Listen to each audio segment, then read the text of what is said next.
Asa na yung mahihilig sa malalaking pendant dyan? O, meron tayo ditong 18 karat Saudi gold necklace. Yung pendant neto buo na, tapos tricolor yan. Gold, rose gold and white gold. Buong buo yung pendant niyan. Ang laki-laki na din ng pendant niyan, ha.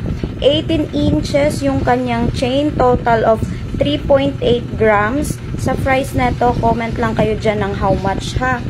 Ayan, naka-payment first tayo dito plus 200 shipping fee. Ang ganda niyan, ang laki-laki na niyan. Oh. Ganyan siya pag nakasuot. Ang laki na, 'di ba, ng pendant niya. Bonggang-bongga. Total of 3.8 grams lang ito.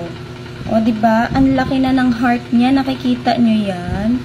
3.8 grams lang. Sa price na to, comment lang kayo dyan sa comment section ng how much, ha. Ang ganda niyan. O, 18 inches yung kanyang chain. Pwedeng-pwede na to for daily use. Tapos, tignan nyo, makapal na din yung chain niya.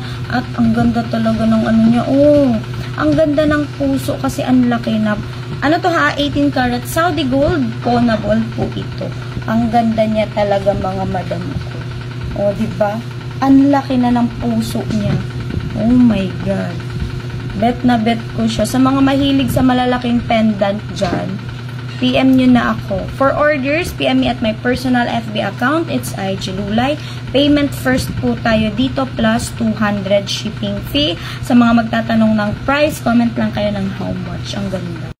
Flex ko pa ulit dahil hindi ako makaget over sa ganda ng pendant na to. Ang laki na ng pendant niya, 'di ba? Ayan, oh. O, diba? 3.8 grams lang yan. Pares na yung dalawang yan. Chain with pendant, 3.8 grams. Ang ganda. 18 inches na din yung kanyang chain. Buong-buo yung kanyang pendant. Ang ganda talaga. Ayan, PM na sa order, sa mga o-order neto, ha.